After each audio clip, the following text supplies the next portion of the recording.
سيد الأنبياء والمرسلين وعلى آله وأصحابه أجمعين أما بعد أعوذ بالله من الشيطان الرجيم بسم الله الرحمن الرحيم إنا أرسلناك شاهدا ومبشرا ونذيرا لتؤمنوا بالله ورسوله وتوزروه وتوكروه وتسبحوه بكرة وأصيلا صدق الله العظيم وصدق رسوله النبي الكريم ونحن على ذلك لمن الشاهدين والشاكرين والحمد لله رب العالمين إن الله وملائكته يصلون على النبي يا أيها الذين آمنوا صلوا عليه وسلموا تسليما الصلاة والسلام عليك يا سيدي يا رسول الله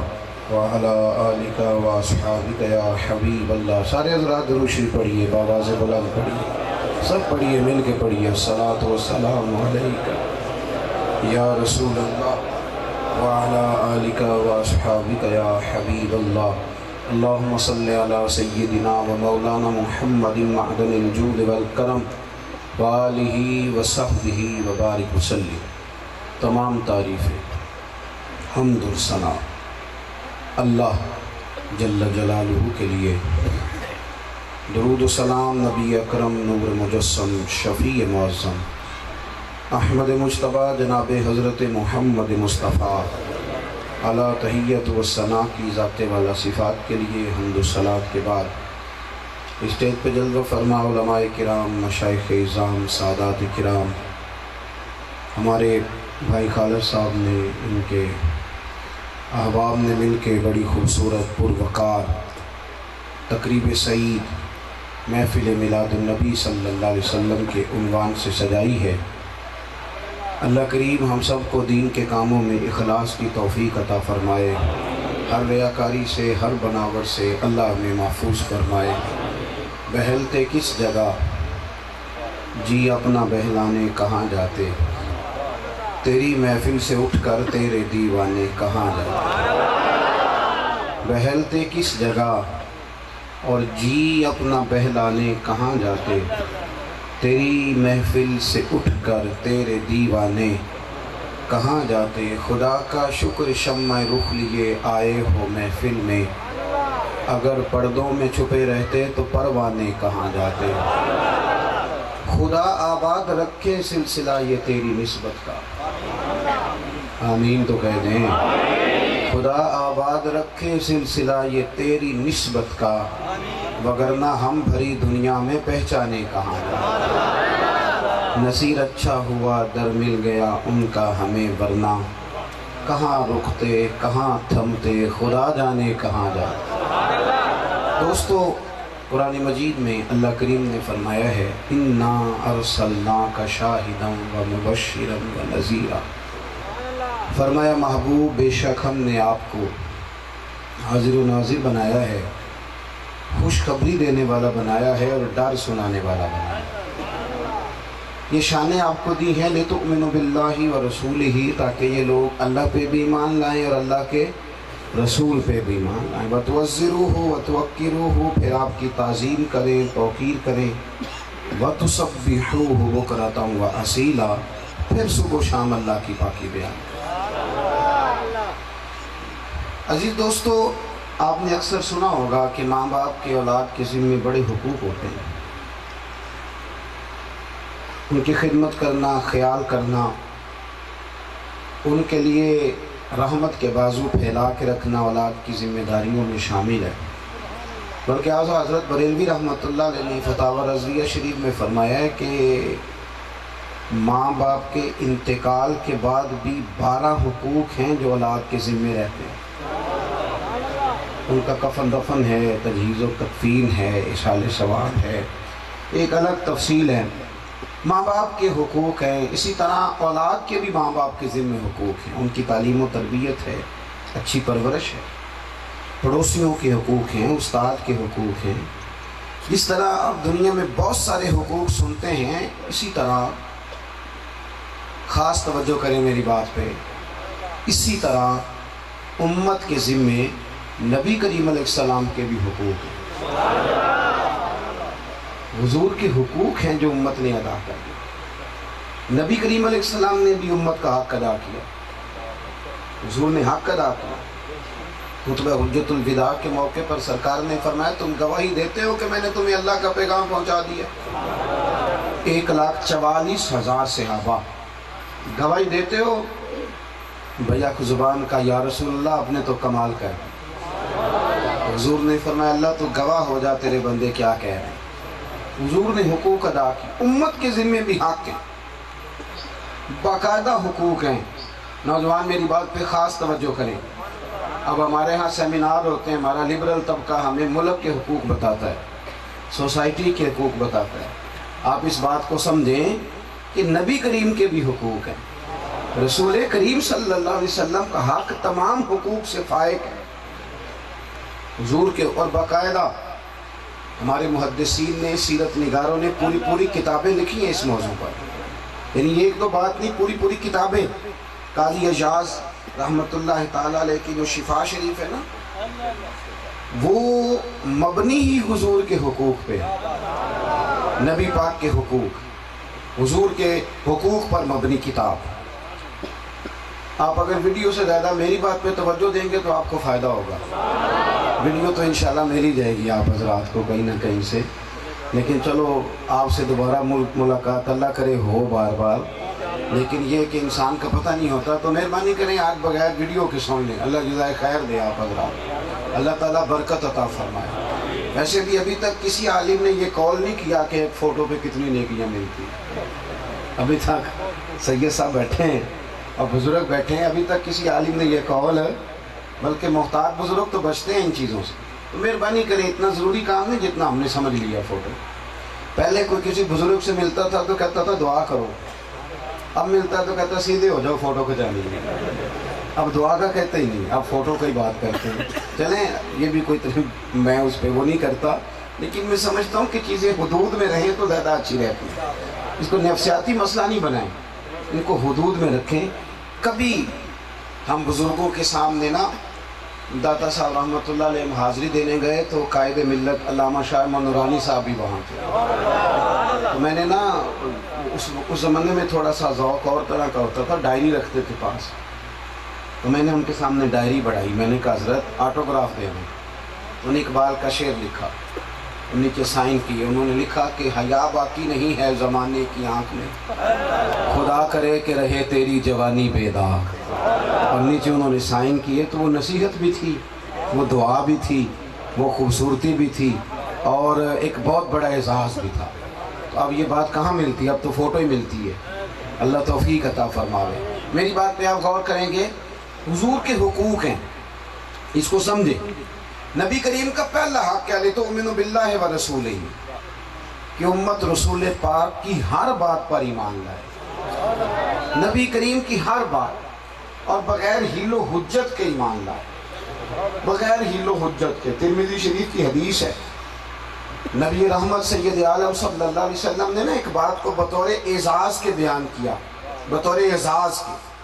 ہمارے ہاں نا بہت بحث ہوتی ہے، بہت، ہم حکمت پوچھنا چاہتے ہیں، لیکن غلام حکمتیں نہیں پوچھا کرتے تھے، بطور اعزاز نبی پاک نے بیان کیا، فرمایا میں نے جس کے سامنے بھی دین پیش کیا نا، اس نے دلیل مانگی ہے کہ میرا ابو بکر ہے۔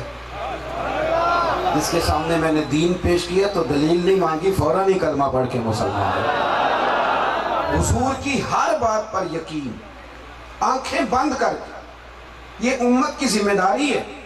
ہمارا الجھاؤ اس لیے زیادہ پیدا ہوا ہے کہ بے یقینی کی کیفیت بہت زیادہ ہے۔ صحابہ اس موقع پر بھی یقین کرتے تھے جہاں بظاہر لوگوں کے لیے مشکل تھا۔ پڑھیے بخاری، حضرت سلمان فارسی رضی اللہ تعالیٰ عنہ فرماتے ہیں کہ خندق کے موقع پر پوزیشن یہ تھی کہ ہم نے کئی دنوں سے روٹی نہیں کھائی تھی، پیٹ پہ پتھر بندھے ہوئے، اور مزے کی بات یہ کہ جب عرض کیا نا یا رسول اللہ صلی اللہ علیہ وسلم پیٹوں پہ پتھر باندھے ہیں، تو محبوب نے فرمایا تم نے ایک باندھا، میں نے تو دو باندھے۔ غربت تھی، پریشانی تھی، اور مسلمان دفاعی محاذ پہ تھے، کفار نے حملہ کر دیا، لیکن ان کے یقین کی کیفیت کیا تھی؟ حضرت سلمان فارسی رضی اللہ تعالیٰ عنہ فرماتے ہیں کہ خندق کھودتے کھودتے ایک چٹان آ گئی، ہم اس کو توڑنا چاہتے تھے تو ٹوٹتی نہیں تھی، اور جب ہم سے مشکل حل نہیں ہوتی تھی تو پھر ہم مشکل کشا نبی کی بارگاہ میں جاتے تھے۔ ہم نے عرض کی یا رسول اللہ یہ نہیں ٹوٹتی، مہربانی فرمائیں۔ تو محبوب نے فرمایا کدال مجھے دو نا، لاؤ نا میرے ہاتھ میں۔ اللہ کرے آج ہمارے بچے بھی جفا کش ہو جائیں۔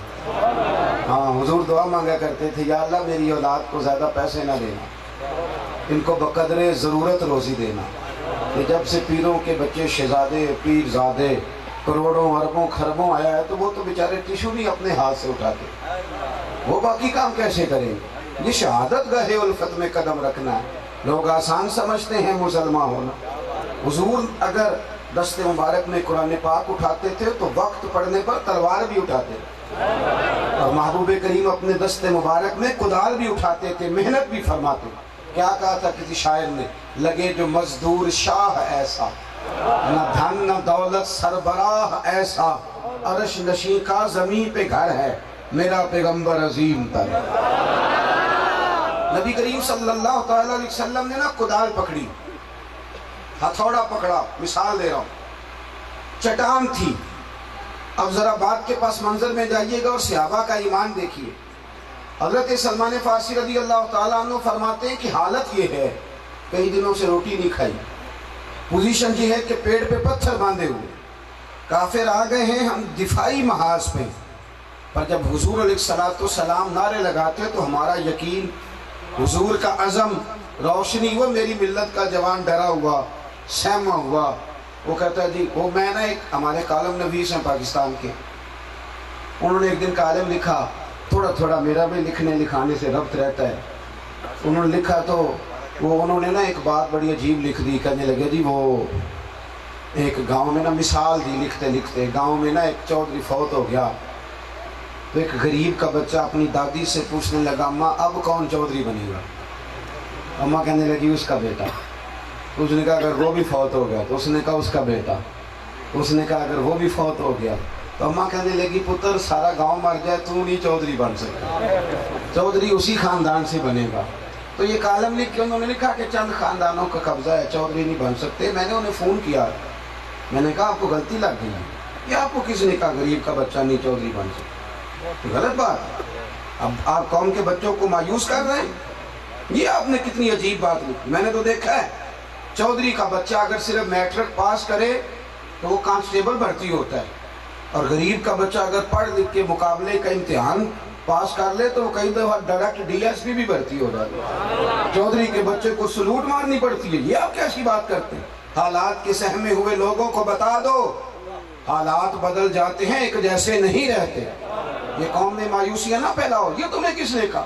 آپ بچوں کو قابل بنائیں، وہ محنت کریں، کیوں نہیں بن سکتے؟ سارا کچھ بنیں گے، قابل ہوتے ہیں تو اللہ تعالیٰ عزتیں عطا کرتا ہے۔ یہ کیا بات ہو؟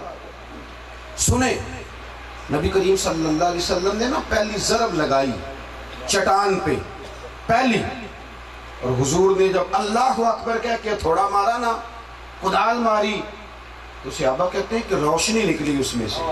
جب آپ پتھر پہ کوئی چیز مارتے ہیں تو چمک نکلتی ہے نا، کہتے ہیں روشنی نکلی۔ تو حضور کے لفظ پتہ کیا؟ فتح بھی مکہ بھی نہیں ہوا، اور حضور فرمانے لگے اوتی تم فاتح الیمن، لو بھائی رب نے ملک یمن کی فتح بھی مجھے عطا کر دی۔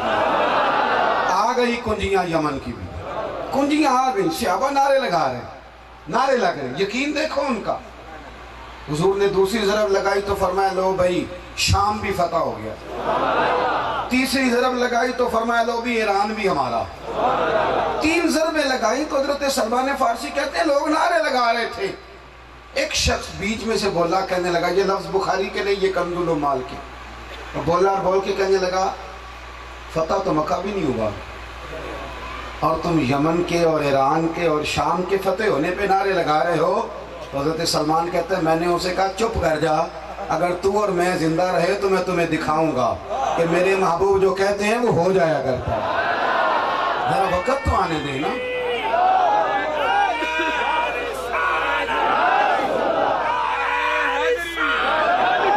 اب بات کو سمجھے، ہمارے ہاں نا وہ جو کچے پکے پروگرام ہے نا، ہمارے کچے پکے، ناراض تو نہیں ہو گئے آپ لوگ؟ وہ کچے پکے ارادے، پتہ نہیں ہوگا کہ نہیں، پتہ نہیں ممکن ہے کہ نہیں. اقبال کہنے لگے سنو تہذیب حاضر کے گرفتار، غلامی سے بدتر ہے تیری یہ بے یقینی. یہ جو سویرے کچھ ہوتا ہے، دوپہر کچھ ہوتا ہے، شام، پہلے یقین ایمان تو پختہ کرنا، پکی باتیں کر. اور حضرت سلمان فارسی کہتے ہیں پھر حضرت عمر کے زمانے میں یہ علاقے فتح ہوئے، اور جب وہ فتح ہو رہے تھے نا تو میری آنکھوں میں آنسو بھی تھے، اور وہ منظر بھی تھا جو خندق میں نے اپنی نگاہوں سے دیکھا. تھوڑا سا نا زندگی میں ایک صحابی حضرت سراقہ بن مالک رضی اللہ تعالیٰ عنہ. حضور نا مکے سے مدینے جا رہے ہیں، بڑی معروف بات ہے، مکہ شریف سے مدینہ طیبہ کا سفر ہے. آپ اندازہ کر سکتے ہیں کہ معروضی حالات کیا ہیں، گراؤنڈ ریالٹی کیا ہے کہ مکے سے ابھی تشریف لے جا رہے ہیں، مدینے ابھی پہنچے نہیں. سراقہ بن مالک گرفتار کرنے آئے تو نبی کریم نے کیا فرمایا؟ کسرا کا بادشاہ نا کنگن بڑے شاندار پہنتا تھا. وہ جب بولتا تھا نا، صاحب سبل الہدی والرشاد نے لکھا ہے کہ جب وہ بات کرتا تھا نا تو وہ ہاتھ اٹھاتا تو کنگن آپس میں بجتے تھے. سونے کے کنگن بڑے موٹے موٹے. یہی مشہوری ہوتی ہے نا آج کل لوگوں کی، گاڑی بڑی مہنگی ہے تو کوٹھی بڑی شاندار ہے. تقویٰ طہارت کا تو معاملہ ہی ختم ہو گیا نا جی. وہ میں خوشاب، ابھی میں آج بچوں سے کہہ رہا تھا کہ خوشاب کا ڈوڈا شریف مشہور ہے، اور چکوال کی ریوڑیاں اور ملتان کا، سبحان اللہ سبحان اللہ. حالانکہ ہونا یہ چاہیے تھا کہ ہم یہ کہتے کہ خوشاب میں حضرت علامہ طا محمد بندیالوی معروف ہے، اور ہمیں یہ کہنا چاہیے تھا کہ چکوال وہ علاقہ ہے جہاں سید زبیر شاہ صاحب معروف ہے، اور ملتان اس دھرتی کا نام ہے جس نے علامہ احمد سعید کاظمی جیسے لوگ پیدا کیے. یہ جملے ہمیں کہنے چاہیے. ہم کہاں اڑ کے رہ گئے؟ ہمیں تو یہ بات کرنی چاہیے تھی کہ ملتان کے بے تاج بادشاہ مولانا حامد علی خان صاحب، ہمیں تو یہ تذکرے کرنے چاہیے. کہاں الجھ کے رہ گئے؟ باہر آئیں، اپنی اصل روایات کی طرف سفر کریں. عزیز دوستو غور کیجئے گا، حضرت سراقہ بن مالک وہ نہ کسرا کے بادشاہ کے کنگن بڑے معروف تھے. تو سراقہ کہتے ہیں میں کلمہ نہیں پڑھتا تھا، جب گرفتار کرنے آیا تو حضور نے مسکرا کے کہا کھڑے دیکھے کہاں ہیں. ابھی ایک گاؤں پہ بھی اسلام کی حکومت نہیں، پر حضور کا یقین اور پھر صحابہ کا ایمان. محبوب فرمانے لگے تو مجھے گرفتار کرنے آیا ہے، اور میں نور نبوت سے دیکھ رہا ہوں کہ کسرا کا علاقہ فتح ہوگا، اس کے کنگن آئیں گے اور تیرے ہاتھوں میں جائیں گے. آپ بات کو سمجھیں. کہاں کھڑے ہو کے حضرت ابو بکر صدیق فرماتے ہیں میں خوش ہو گیا، الحمدللہ یہ علاقہ بھی اللہ ہمیں عطا کرے گا. یہاں اگر ہم لوگوں کو بات بتائی جائے نا تو میری ملت کے جوان کہتے ہیں کہ وہ تو 1400 سال پرانی باتیں کر رہے ہیں، یہ دور اور ہے. میں نے کہا یہ کسی لبرل آدمی نے تجھے دھوکہ دیا ہے. وہ بھی دور میرے نبی کا تھا، یہ دور بھی میرے رسول کا ہے.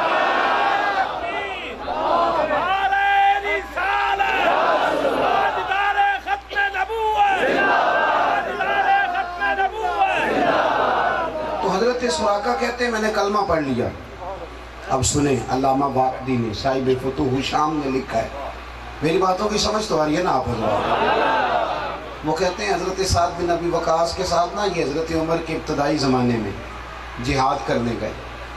جناب سراقہ یہودی ایک جگہ پہ نا قلعہ بند ہو گئے. ملتان میں تو بہت قلعے آپ نے دیکھے ہیں، چھوٹی اینٹ کا قلعہ بنا ہوتا تھا تو اتنا اونچا بنا لیتے تھے کہ کوئی چڑھ ہی نہیں سکتا تھا، اور دروازہ لکڑی کا بہت بڑا.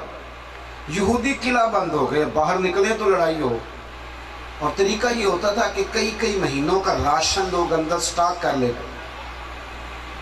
اب وہ باہر آ نہیں رہے. حضرت سعد بن ابی وقاص نے کئی طریقے اختیار کیے پر بات بنتی نہیں. جناب سراقہ بن مالک اگرچہ بوڑھے ہو گئے تھے، کہنے لگے اس طرح کرو مجھے منجنیق میں رکھ کے نا تو اندر پھینکو، میں جا کے اندر سے دروازہ کھولتا ہوں. منجنیق ہوتی تھی جس طرح توپ ہوتی ہے نا آج، وہ بڑی ساری غلیل کی طرز کی، اس میں رکھ کے پتھر پھینکے جاتے. کہا مجھے منجنیق میں رکھ کے نا اندر پھینکو، دروازہ کھولتا ہوں اور تم ان کو گرفتار کر لینا.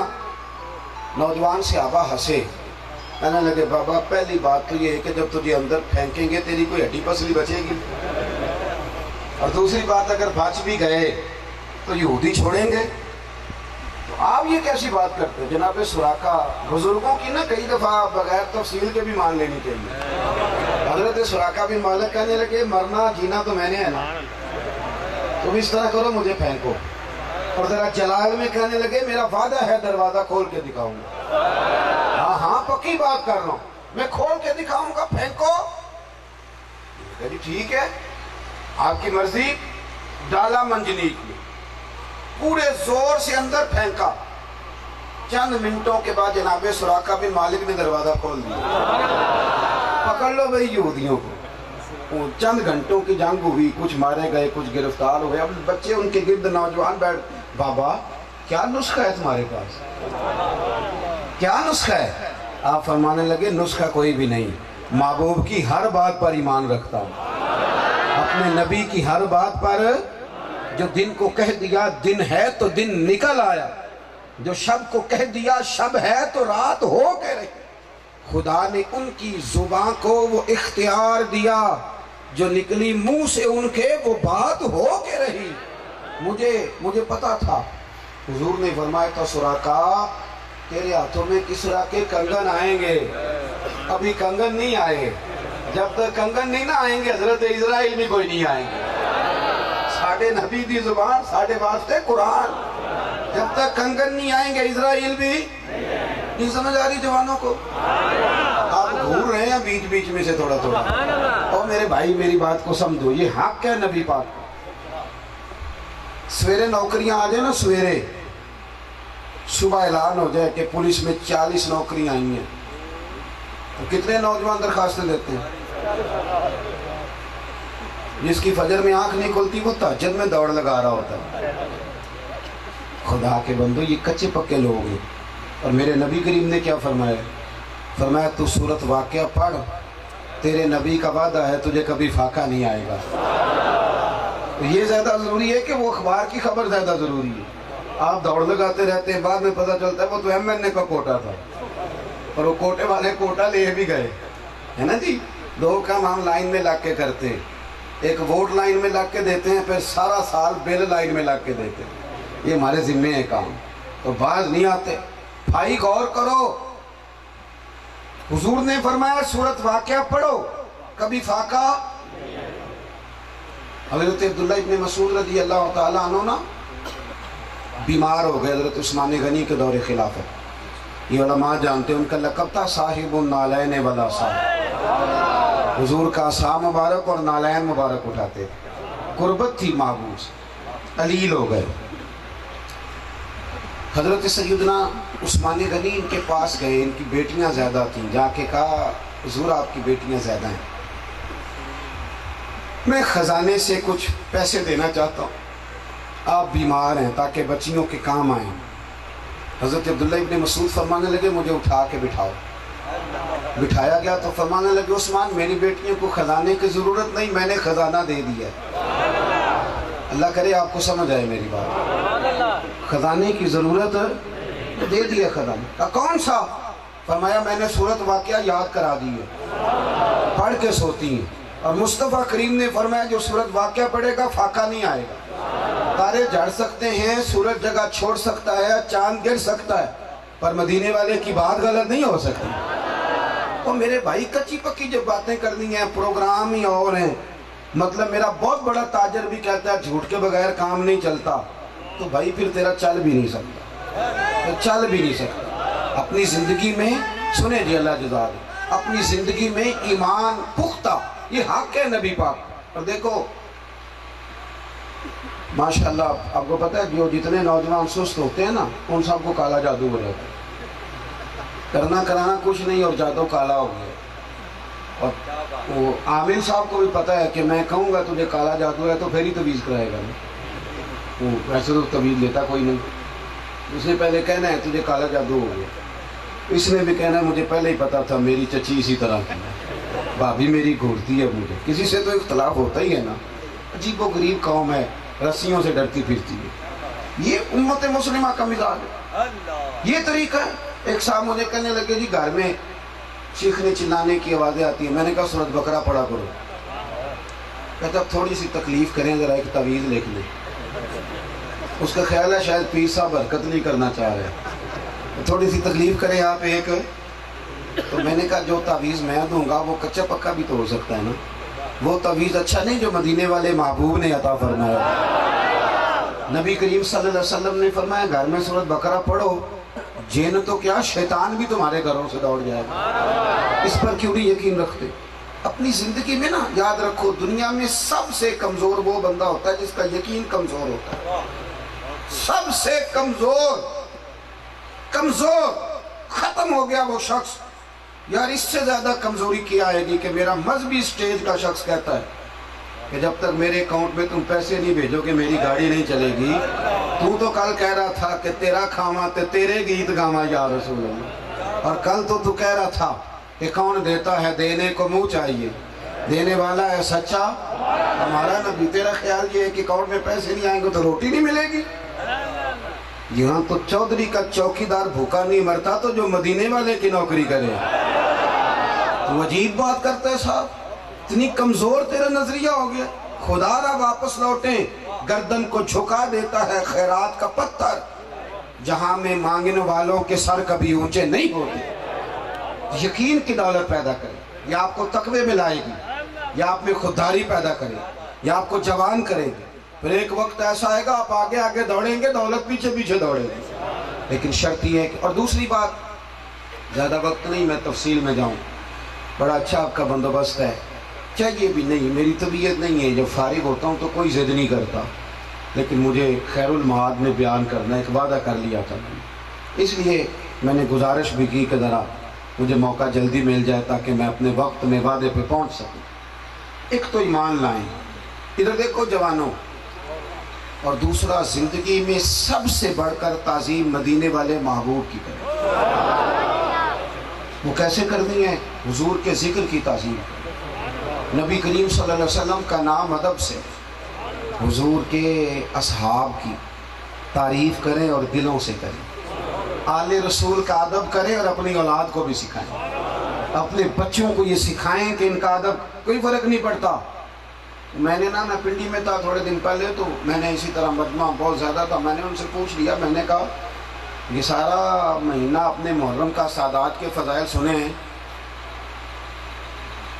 گئے ہو کسی سیدزادے کے گھر ایک جوڑا لے کے؟ نیرے فضائل ہی سننے ہیں؟ تو چلو کچھ اس پہ عمل بھی تو ہونا چاہیے۔ چلے ایک سیدزادے کے گھر آپ جاتے محرم میں ایک جوڑا لے کے، اور کہتے حضور میرا دل کرتا ہے کہ امام علی مقام کو راضی کروں، میں خدمت کرنے آیا ہوں، کوئی 100 روپیہ لے کے آپ گئے ہوں، صرف فضائل باتوں کے گورکھ دھندے میں رہنا، بس ختم ہو گئی بات۔ اگر آپ کسی سید کے لیے اٹھ جائیں گے تو آپ کی شان میں فرق تھوڑی آئے گا۔ اپنے لب و لہجے کو سنواریں، اس میں حسن پیدا کریں، اس میں رعنائیاں لائیں، سب سے زیادہ تعظیم مدینے والے محبوب کی کریں۔ ہمارے نا بہت سارے لوگ پوچھتے ہیں، وہ کہتے ہیں جی ہم نے ایک مولانا سے سنا ہے کہ صحابہ کرام حضور کی ریٹھ مبارک بھی منہ پہ مل لیتے تھے۔ ہاں بھائی مل لیتے تھے، اور صحیح بخاری میں موجود ہے، ادھر دیکھو میری طرف، صحیح بخاری، اور راوی وہ ہیں جو کہتے ہیں اس وقت میں کلمہ بھی نہیں پڑھتا تھا، عروہ بن مسعود، وہ کہتے ہیں کہ میں کافروں کا سفیر بن کے آیا۔ ہمارے یہاں نا جس بندے کے پاس 4 پیسے ہوتے ہیں اس کا بھی پیر کوئی نہیں ہوتا، اور جو تھوڑا سا پڑھ جائے اس کا بھی مرشد کوئی نہیں ہوتا، اور جو کسی عہدے پہ فائز ہو جائے اس کا بھی پیر ہے۔ یہ بہت بڑا مسئلہ ہے، کیونکہ اب وہ خود بہت بڑا ہوتا ہے، کیونکہ جھکنا، انکساری کرنا، وہ سب کو تو خود مشورے دے لیتا ہے۔ عروہ بن مسعود ثقفی کہتے ہیں میں کافروں کا سفیر بن کے گیا۔ توجہ ہے میری بات پر؟ ذرا اسی گہرائی میں بات سننا جس میں عرض کر رہا ہوں۔ کہتے ہیں وہاں جا کے کو نرم لہجہ نہیں اختیار کیا، کہتے ہیں میں نے سخت لفظ کہے، ان کے سخت لفظ موجود ہے کتابوں میں۔ انہوں نے کہا تھا کہ یا رسول اللہ یہ جو آپ کے دائیں بائیں پھر رہے ہیں نا، تلواریں چمکیں گی تو بھاگ جائیں گی، یعنی کوئی ایسا نہیں کہ بڑی میٹھی باتیں کی انہوں نے۔ لیکن عروہ جب واپس آیا نا تو ابو سفیان کو اور دیگر لوگوں کو بٹھا کے کہنے لگا تم نہیں جیت سکتے ان سے۔ کہ وجہ کیا ہے؟ کہنے لگے وجہ یہ ہے کہ وہ اپنے نبی کی تعظیم ہی بڑی کرتے، بڑی عزت کرتے۔ نے کہا وجہ؟ کہنے لگا یار میں بڑے بڑے بادشاہوں کے پاس گیا ہوں پر یہاں رنگ ہی نرالا ہے، منہ میں پانی ڈال کے کلی کی انہوں نے، کلی، اور عام بندہ نہیں، ابو بکر صدیق جیسا سردار،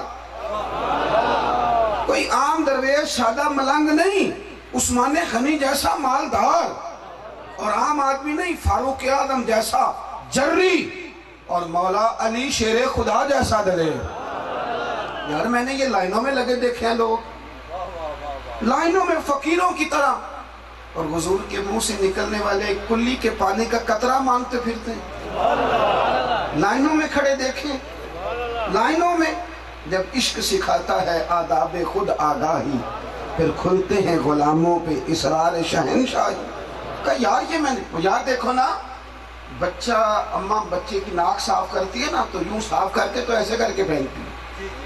آپ رنگ دیکھیں نا، حضور کی ناک سے ریٹھ مبارک نکلی اور جناب بلال حبشی نے چہرے پہ مان لی۔ آپ اس انداز کو سمجھو، یہ وابستگی، یہ رنگ، یہ ترتیب۔ مجھے ایک صاحب، ایک یونیورسٹی میں گیا تو وہاں کچھ بچے مجھے کہنے لگے جی کیسے ہو سکتا ہے۔ ایک پروفیسر صاحب بھی تھے وہاں، وہ بھی کہنے لگے جی آپ علماء بیان کرتے ہیں پر یہ خاصا مشکل کام ہے۔ میں نے کہا آپ کی اہلیہ کیا کرتی ہیں؟ وہ بھی پروفیسر ہے۔ میں نے کہا بڑے گھر سے ہوگی؟ کہنے لگے بالکل۔ میں نے کہا یہ جو بڑے گھر کی بچیاں ہوتی ہیں نا، سویرے اماں 20 آوازیں دیتی ہیں پھر بھی نہیں اٹھتی، اور کسی کے گھر میں چلی جائیں نا یہ بچیاں تو ان کا بچہ پیشاب کر دے تو یہ کیا کرنے لگتی ہے، کہتی ہے کتنے گندے ہیں، بچے نے پیشاب کر دیا۔ ہوتا ہے کہ نہیں؟ لیکن جب اس کی اپنی شادی ہو جائے اور اپنا بیٹا، وہ اماں تو 6 آوازیں دیتی ہے تو نہیں اٹھتی، تو بچہ سی بھی کرتا ہے تو اٹھ کے بیٹھ جاتی ہے، اور کسی کے بچے نے پیشاب کر دیا تو اسے الٹی آ رہی ہے، کیا آ رہی ہے؟ اپنا بچہ بالوں میں پیشاب کرتا ہے پھر بھی کیا آتی ہے؟ بولیں کیوں؟ اس لیے کہ بچہ اپنا ہے تو پیار بھی بڑا ہے۔ اب وہ کہہ بھی کر دے تو اسے کہہ آتی، یہ سمجھ لیں بات۔ جب اپنا بیٹا ہو، پیار ہو تو کہہ نہیں آتی، تو جب مدینے والے سے پیار ہو جائے پھر بھی کوئی مسئلہ بنتا، پھر آسانی ہو جاتی۔ صحابہ نے نا یہ رنگ اختیار کی، انہوں نے تعظیم کری رسول کریم، اور کہاں کہاں کی؟ عین نماز میں کی، عین نماز میں۔ حضرت ابوبکر صدیق مصلی پہ نماز پڑھا رہے، محبوب کسی صلح کے، اور صحیح بخاری میں موجود، صحیح بخاری میں نبی کریم علیہ السلام نے کہا میں دیر سے آیا تو جماعت کرا لینا۔ اب صحابہ کو پتا تھا حضور نہ ہو تو جماعت کس نے کرانی ہے، یہ شروع سے ہی پتا تھا۔ حضرت ابوبکر صدیق کو مصلی پہ کھڑا کیا، جماعت ہو رہی تھی، محبوب آ گئے، حضور پہلی صف میں آئے تو لوگوں نے تالیاں بجائیں یوں کر کے، وہ صف کھل گئی۔ اگلی صف میں گئے، انہوں نے بھی صف چھوڑ دی، 3 صفیں تھیں، یا ملا علی قاری کہتے ہیں 7 تھی۔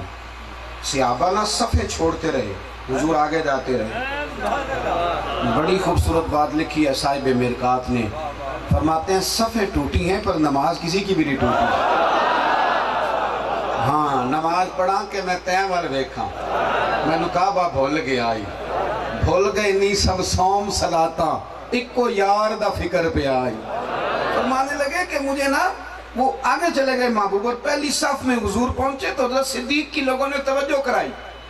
حضرت ابو اے نماز میں یہ خشک خشک دین اپناؤ گے تو رہ جاؤ گے۔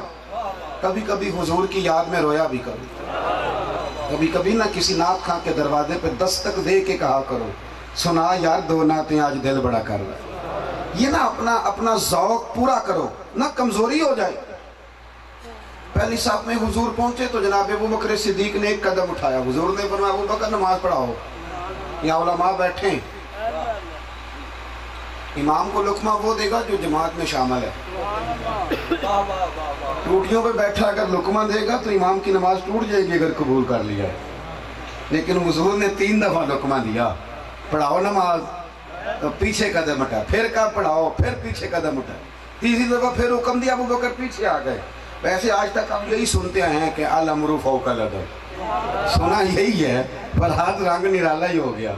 حضرت صدیق اکبر رضی اللہ تعالیٰ عنہ پیچھے آ گئے، حضور مصلی پہ گئے، نماز تکمیل مکمل کر کے نا 2 ہی جملوں کا تکرار ہوا، 2 ہی باتیں ہوئیں، صرف 2۔ حضور نے فرمایا جب میں نے کہا تھا نماز پڑھاؤ تو پڑھائی کیوں نہیں؟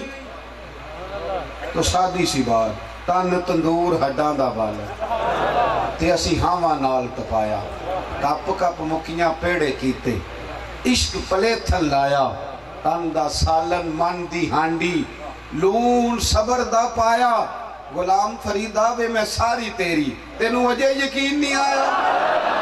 غلام فریدا وے میں ساری تیری، میں ساری تیری، تینوں وجہ یقین؟ حضرت ابو بکر کا ایک ہی جملہ، ایک ہی فکرہ، اور اس فکرے نے نا عشق کی کئی داستانیں رقم کر دی. کہنے لگے یا رسول اللہ، اب ابو قحافہ کے بیٹے کی اتنی جرت بھی نہیں کہ محبوب کو نمازیں پڑھائے. ختم ہو گئی بات، حضور نے قبول کر لی. او بھائی تعظیم کرو رسول کریم. تیسرے نمبر پہ نا کھول کے درود پڑھا کرو میرے نبی پاک. آپ سے ایک بات کروں، امام زین العابدین سے کسی نے پوچھا تھا حق والی جماعت کون سی؟ فرمایا جو درود شریف زیادہ پڑھے. میں نا ویسے علماء کی بات نہیں کرتا، تجربے کی بات کرتا ہوں. چھوڑ گئے ہم درود شریف، پڑھتے نہیں صحیح طریقے سے. کبھی کسی محفل میں، کسی مسجد میں، کبھی چلتے چلتے، ایسے نہیں. امام سخاوی القول البدیع میں فرماتے ہیں رات کو وضو کر، پھر مصلی بچھا، پھر اپنے کپڑوں کو خوشبو لگا، پھر مدینے کی طرف منہ کر، اور پھر محبوب پہ درود و سلام پڑھتا پڑھتا سو جا. فرماتے ہیں مجھے امید ہے تجھے جلوہ بھی نظر آئے گا. یعنی ادب سے پڑھے اور درود شریف کا مزاج بنائے. شوق جس طرح سارے وقت میں اپنے ٹائم رکھا ہوتا ہے نا یاروں سے گپے لگانے کا، تصویر فیس بک پہ فوٹو چڑھانے کا ہوتا ہے نا ٹائم ہمارے پاس. اور گھر میں مرضی کی چیز نہ پکی ہو تو برگر کے لیے وقت نکل آتا ہے، کھا لیتے ہو جو نام مرضی کا نام ہی پکا ہو، نکال ہوتے نا ٹائم. تو اسی طرح نا درود و سلام کے لیے وقت نکالو اور خوب نکالو، خوب جم کے درود شریف پڑھو. ایک صحابی نے عرض کیا تھا یا رسول اللہ دن کا چوتھا حصہ درود پڑھوں؟ حضور نے فرمایا زیادہ کر لو گے تو فائدہ ہوگا. عرض کی حضور جتنا وقت بچے دو حصوں میں، آدھا باقی بظاہر فرادہ درود و سلام. فرمایا زیادہ کر لو فائدہ ہو جائے گا. عرض کی حضور جتنا وقت بچے درود ہی پڑھا کروں. فرمایا پھر تیری دنیا بھی بن جائے گی آخرت بھی بن جائے گی. درود و سلام نہ ذوق سے پڑھیں، یعنی مزہ لے کے پڑھیں، سرور سے پڑھیں. ہمارا نقیب بھی منتیں ہی کرتا رہ جاتا ہے بیچارہ، خطیب بھی گزارش ہی کرتا رہ جاتا ہے، نعت خواں بھی بڑا ہی ترلے لیتا ہے. لیکن ہمارا ذوق بنتا یہ ضرور شوق پیدا کرے اپنے. اور زیادہ باتیں نہیں کرتا، بات کو سمیٹتا ہوں. نبی پاک کا حق ہے کہ حضور کے صحابہ سے بھی پیار کرو. حضور نے فرمایا میری وجہ سے میرے صحابہ کا خیال کرنا. یہ لفظ نبی پاک کے اہل بیت کا بھی پیار کرو. اور یار ہمیں کیا لگے، ہمیں اس سے کیا غرض ہو، سامنے والا کیا ہے. میرے اعلیٰ حضرت نے ایک جملہ لکھا ہے، اعلیٰ تھے نا تو باتیں اعلیٰ ہی کرتے. ایک اعلیٰ جملہ لکھا ہے، کسی نے کہا جی فلانا بندہ اس کے بارے میں شک ہے، سید ہے کہ نہیں. آپ فرمانے لگے کہ وہ اگر کہتے ہیں نا میں سید ہوں تو عزت کر، تجھے اللہ عزت کرنے کا اجر عطا کرے. تو اکرام کریں. اور آخری بات یہ کہ نبی پاک کے حقوق میں شامل ہے کہ ہم حضور کے دین کی خدمت کریں. یار 36 سال لوگ پردیس میں رہ کے آئے، اور میں نے دیکھا کہ یہاں ان کے پچھلوں نے بڑی بڑی پراڈو خریدی، بڑا کچھ کیا، پر ان بیچاروں نے کمبل بھی نہیں بدلا 36 سال. اسی میں کس لیے گئے؟ بچوں کے لیے، مکان کے لیے. میری 4 بہنیں تھیں تو میں نے ارادہ کیا کہ ساری زندگی چاہے لگانی پڑے میں لگاؤں گا. تو نے دنیا داری کے لیے کتنی محنت کی بتا. کبھی 2 دن اس لیے بھی نکالے ہیں کہ مصطفیٰ کریم کے دین کو فائدہ ہو جائے. آپ ناراض نہ ہونا، ہماری ساری منصوبہ بندی ذات کے لیے، ذات کے لیے. تو کسی مدرسے سے تھوڑا تعاون کرتا بھی ہے نا، اب تو مدارس سے تعاون ہوتا ہی نہیں ہمارے، مزاج ہی نہیں. اور اگر مدارس کے بچوں کو 4 پیسے مل بھی جائے تو عزت نہیں ملتی بیچارہ. میں مدرسے کا طالب علم ہوں، رو رہا ہوں، عزت نہیں ملتی. ان کو لائنوں میں کھڑے کر کے روٹی دی جاتی ہے. کبھی آپ نے اپنے مہمان خصوصی سے کہا ہے کہ دیگے لیٹ ہیں، آدھا گھنٹہ بیٹھو؟ تو مدرسے کے طالب علم سے لوگ کہہ دیتے ہیں 2 سپارے اور پڑھ لو، دیگ نہیں پکی. اتنا ظلم کرو گے آپ؟ خدا را تھوڑی توجہ کریں، دین کی مدد کریں. آپ کی اور میری دیکھو نا، جب آپ نعرہ لگاتے ہیں تاجدار ختم نبوت لگاتے ہو، آپ کو پتہ ہے آپ کی ذمہ داری کتنی بڑھ گئی ہے. حضور کو آخری نبی جب آپ نے مانا ایمان لائے، اب ذمہ داری کتنی ہے. آپ 1.25 ارب ہیں مسلمان اور 4.5 ارب کافر ہے، اس کو کس نے کلمہ پڑھانا ہے؟ حضور تو آخری نبی ہیں، کس کے ذمہ لگا کے گئے؟ دین کے لیے کون نکلے گا؟ کون ہے جو بے نمازی کو کہے کہ نمازی ہوگا؟ کون ہے جس کو شوق ہو کہ لوگ داڑھی والے ہو جائیں؟ کون ہے جو منت کرتا پھرے کہ آؤ نماز پڑھو؟ اگر ہمارے ہاں واضح و نصیحت ہوتا بھی ہے تو اس میں بھی رسم بڑی پائی جاتی، وہ تڑپ، وہ درد، دین نبی دا وانگ یتیمہ رووے تے کرلاوے، یا کہ میں کتھوں لباں عمر بہادر جڑا مینوں سینے لاوے۔ آپ یقین کریں منصوبہ بندی ہوتی ہے ذات کے لیے، صرف ذات کے لیے۔ اس جنگل سے نکلو، خدا را میری اور آپ کی ذمہ داری ہے۔ اعلیٰ حضرت نے لکھا ہے کسی زمانے میں اگر بد عقیدہ بد مذہب پھیل گئے تو اس دور کے علماء سے اللہ پوچھے گا تم کہاں تھے؟ آپ کی ذمہ داریاں ہیں، علماء کا دست و بازو بنے، تنقید چھوڑ دیں۔ ہم نا 99 خوبیاں دیکھ کے ایک خامی دیکھ لیں تو خامی کے پیچھے پڑے رہتے، خوبیاں نہیں دیکھتے۔ مساجد کی رونق بڑھائیں، اپنے دوست کو کہیں یار نماز بھی بڑی ضروری ہے۔ خدا را آپ کا چہرہ اس طرح کا ہو کہ آپ کو دیکھ کے لوگوں کو لگے کہ یہ مدینے والے کا غلام۔ اپنے گھر والوں کو پردہ کرائیں، ان کو سنت شریعت کی پابندی سکھائیں۔ میرے عزیز دوستو، تھوڑا تھوڑا کر کے دین کے لیے تھوڑا تھوڑا کر آپ کسی مدرسے میں جائیں صبح، اور مدرسے کے طالب علموں سے ایک استاد صاحب سے پوچھیں کہ ایک بچے کا ماہانہ خرچ کتنا ہے۔ آپ سے میں منت کروں گا، گزارش کروں گا کہ سردیاں آ رہی ہیں، کم از کم میرے اعلیٰ حضرت کا طریقہ تھا جس طرح کے کپڑے اپنے پوتوں کو لے کے دیتے تھے، مدرسے کے بچوں کو بھی اسی طرح کے لے کے دیتے۔ جاؤ، سردیاں آ رہی ہیں، بچوں کو سردیوں والے کپڑے خرید کے دو، ان کی کتابوں کا خیال کرو، طبیعت اور ذوق ایسا بیدار کرو کہ جس میں دین کی طرف لوگوں کی رغبت ہو۔ اپنا یار دیکھو نا، حالات خراب ہوئے تو لوگوں نے فیکٹریاں بند کر دی کہ چل رہی ہیں، چیزیں خریدنی بند کر دی کہ کھا رہے ہیں روٹی، لیکن کہتے ہیں جی حالات بڑے خراب ہیں جی لہذا مولوی کے پاس نہیں جاتے، اور بھی کہتے ہیں فرقے بن گئے ہیں تو اس لیے نہیں جاتے۔ نہیں تو آپ کو پتہ یہ حق پہ کون ہے؟ لیکن میرا سوال یہ ہے کہ پارٹیاں اتنی ہیں پاکستان میں، تو پھر کیا لوگ ووٹ دینا چھوڑ دیتے ہیں کہ دیتے ہیں؟ ملک میں مولویوں نے اتنا نہیں لڑایا جتنا سیاستدانوں نے لڑایا۔ ہمارے بزرگ کسی کو غلط کہتے بھی ہیں تو کبھی اپنی جماعت کے اعلیٰ حضرت نے 4 مولویوں پر کفر کا فتویٰ دیا، اور اپنے کسی مرید کو یہ نہیں کہا کہ تلوار لے کے جاؤ اس کی گردن کاٹ کے آؤ، فساد نہیں پیدا کیا، دلیل کے ساتھ بات کریں۔ مہربانی فرمائیں زندگی میں دین کے لیے کچھ کریں، دینی ذوق پیدا کریں، دینی شوق پیدا کریں۔ آپ یہ دیکھیں کہ میری وجہ سے دین کا کتنا نفع ہو سکتا ہے۔ ہم تو بڑے آرام سے بیٹھے ہیں، دہریہ کام کر رہا ہے، قادیانی کام کر رہا ہے، رافضی خارجی کام کر رہا ہے، اور سیکولر اتنی تیزی سے کام کر رہے ہیں، یونیورسٹیز میں، کالجز میں، بچوں میں شک پیدا کر۔ تھوڑا تھوڑا آگے بڑھیں، دین کی مدد کریں۔ اقبال کہنے لگے میری زندگی کا مقصد تیرے دین کی سرفرازی، میں تو اسی لیے مسلمان، میں اسی لیے نمازی۔ دعا کرتا ہوں جو میں کہہ سکا میرا اللہ اسے قبول فرمائے، جہاں بھول گئے اللہ درگزر فرمائے۔ آپ بڑی محبت سے آئے ہیں، بہت سارے لوگوں نے پیغام دیا کہ ہم ملنا بھی چاہتے ہیں، مجبوریاں ہوتی ہیں کئی دفعہ، مجھے چونکہ عرض کیا ہے وہاں پہنچنا ہے، میں چھٹی لوں گا آپ حضرات سے، تو کوئی ایسا مشکل بھی نہیں ہے۔ میں اگر سال میں کئی دفعہ ملتان آ سکتا ہوں تو آپ بھی تو ملنے کے لیے کبھی آ ہی سکتے ہیں۔ بڑا پیار ہو تو یہ کیا کہ گزر جانا کہ پیر ملتے بھی نہیں، تو اس سے بہتر نہیں آپ 5.5 گھنٹے کا سفر ہی کر لیں، انشاءاللہ کھانا بھی کھلائیں گے، خدمت بھی کریں گے۔ تو مہربانی فرمائیں جب آپ دھکم پیل کرتے ہیں تو تھوڑا اچھا نہیں لگتا، اس میں تھوڑا جو ہے وہ تہذیب اور عزت بزرگوں کی، سفید داڑھی والے لوگوں کی قائم نہیں رہتی۔ اللہ آپ کو برکتیں دے، سلامتیاں عطا کرے۔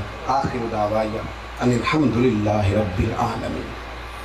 پروگرام جاری رہے گا۔ سکتے ہیں، سورج جگہ چھوڑ سکتا ہے، چاند گر سکتا ہے، پر مدینے والے کی بات غلط نہیں ہو سکتی۔ اور میرے بھائی کچی پکی جو باتیں کرنی ہیں، پروگرام ہی اور ہیں۔ مطلب میرا بہت بڑا تاجر بھی کہتا ہے جھوٹ کے بغیر کام نہیں چلتا، تو بھائی پھر تیرا چل بھی نہیں سکتا، چل بھی نہیں سکتا۔ اپنی زندگی میں سنیں جی اللہ جزا دے، اپنی زندگی میں ایمان پختہ، یہ حق ہے نبی پاک۔ اور دیکھو ماشاءاللہ آپ کو پتہ ہے جو جتنے نوجوان سست ہوتے ہیں نا ان سب کو کالا جادو ہو جاتا ہے۔ کرنا کرانا کچھ نہیں اور جادو کالا ہو گیا. اور وہ عامل صاحب کو بھی پتہ ہے کہ میں کہوں گا تجھے کالا جادو ہے تو پھر ہی تویز کرائے گا. وہ ویسے تو تویز لیتا کوئی نہیں. اس نے پہلے کہنا ہے تجھے کالا جادو ہو گیا. اس نے بھی کہنا ہے مجھے پہلے ہی پتا تھا میری چچی اسی طرح کی ہے, بھابھی میری گھورتی ہے مجھے. کسی سے تو اختلاف ہوتا ہی ہے نا. عجیب و غریب قوم ہے, رسیوں سے ڈرتی پھرتی ہے. یہ امت مسلمہ کا مزاج ہے, یہ طریقہ ہے. ایک صاحب مجھے کہنے لگے جی گھر میں چیخنے چلانے کی آوازیں آتی ہیں. میں نے کہا سورۃ بقرہ پڑھا کرو. کہتا اب تھوڑی سی تکلیف کریں, ذرا ایک تعویذ لکھ لیں. اس کا خیال ہے شاید پیر صاحب حرکت نہیں کرنا چاہ رہے, تھوڑی سی تکلیف کریں آپ ایک. تو میں نے کہا جو تعویذ میں دوں گا وہ کچا پکا بھی تو ہو سکتا ہے نا. وہ تعویذ اچھا نہیں جو مدینے والے محبوب نے عطا فرمایا. نبی کریم صلی اللہ علیہ وسلم نے فرمایا گھر میں سورۃ بقرہ پڑھو, جن تو کیا شیطان بھی تمہارے گھروں سے دوڑ جائے گا. اس پر کیوں نہیں یقین رکھتے؟ اپنی زندگی میں نا یاد رکھو, دنیا میں سب سے کمزور وہ بندہ ہوتا ہے جس کا یقین کمزور ہوتا ہے. سب سے کمزور ختم ہو گیا وہ شخص.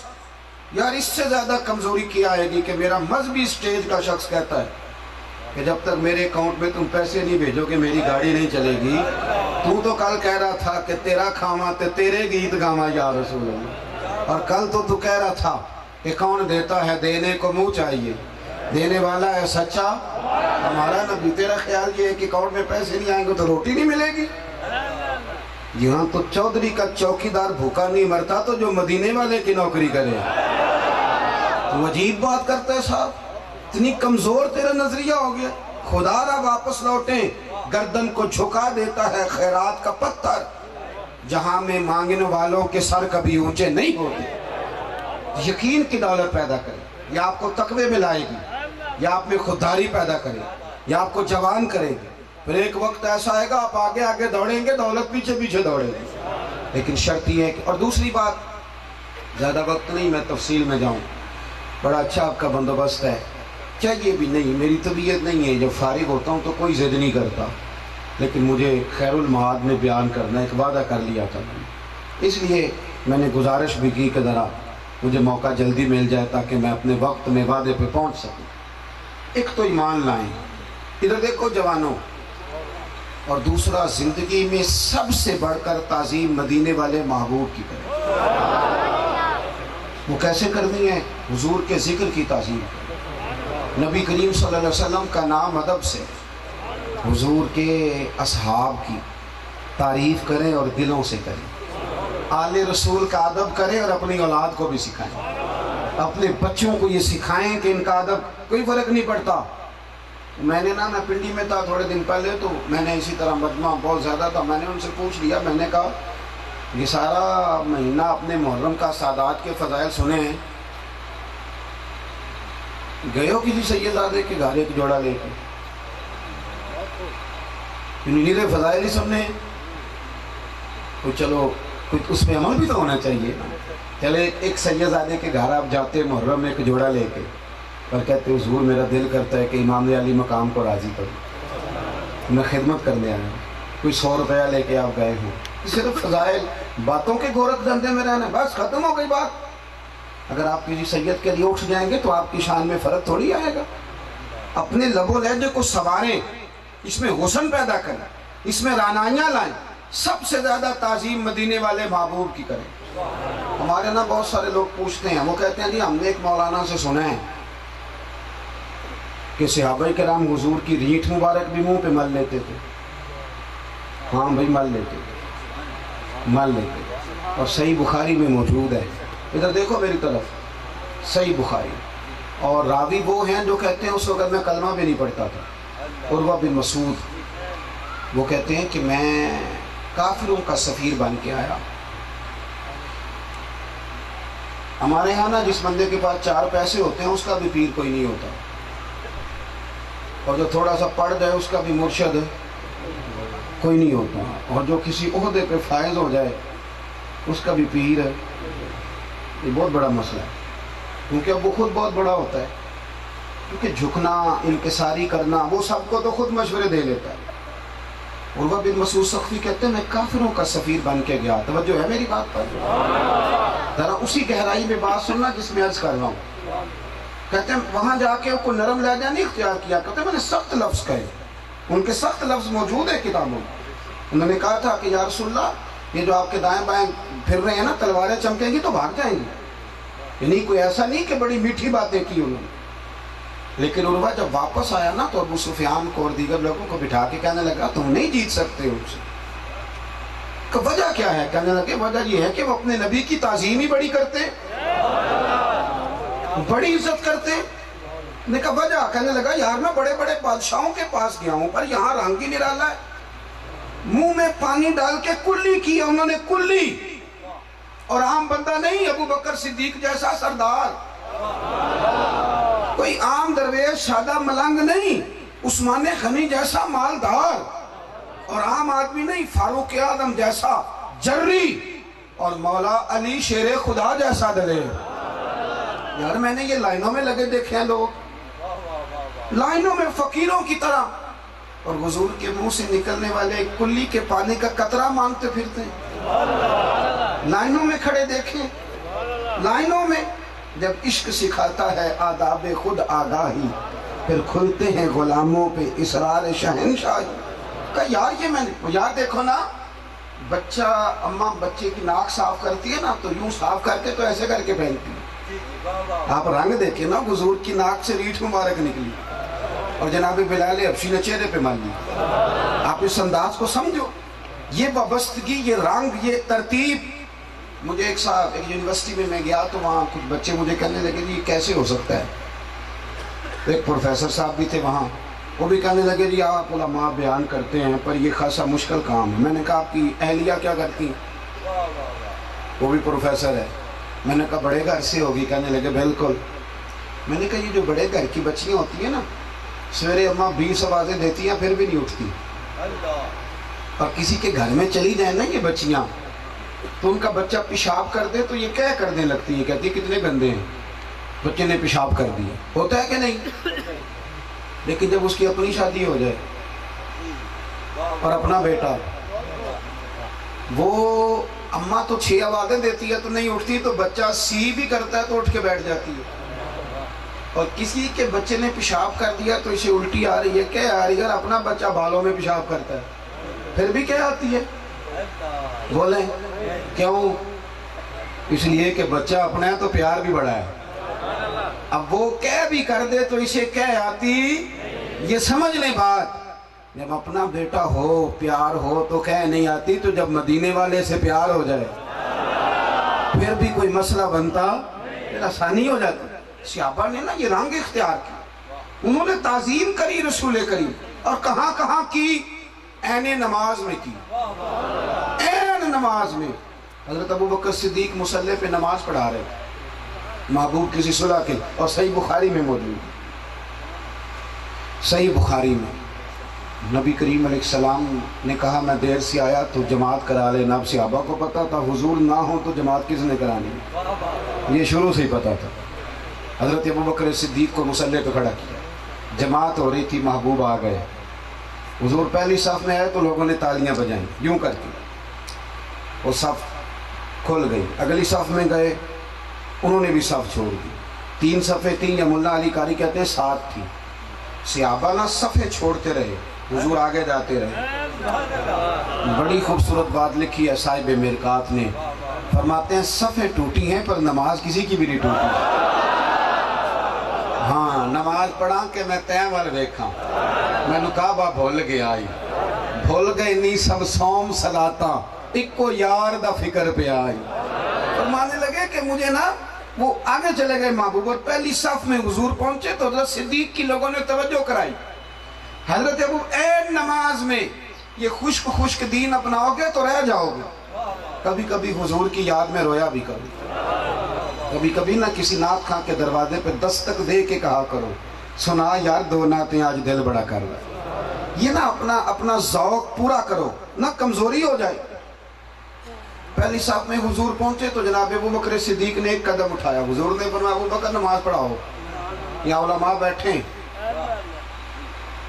امام کو لقمہ وہ دے گا جو جماعت میں شامل ہے۔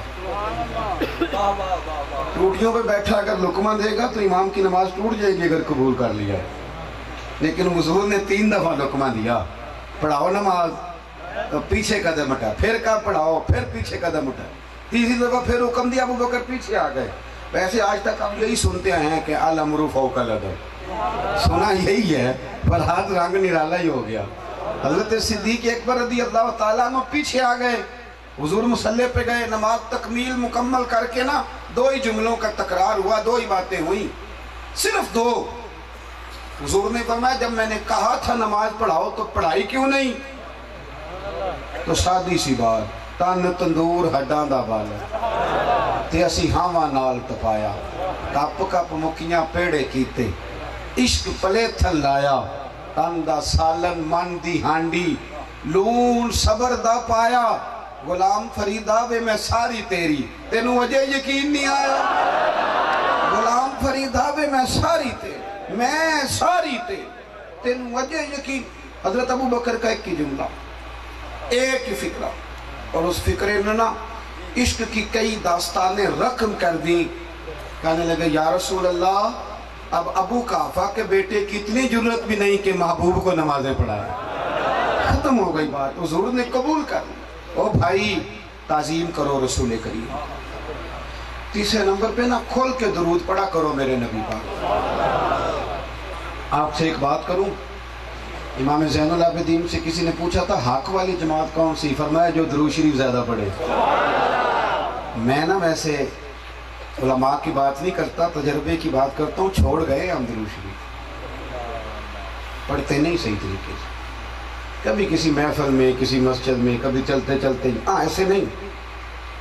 امام سخاوی القول البدیع میں فرماتے ہیں رات کو وضو کر، پھر مصلی بچھا، پھر اپنے کپڑوں کو خوشبو لگا، پھر مدینے کی طرف منہ کر، اور پھر محبوب پہ درود و سلام پڑھتا پڑھتا سو جا۔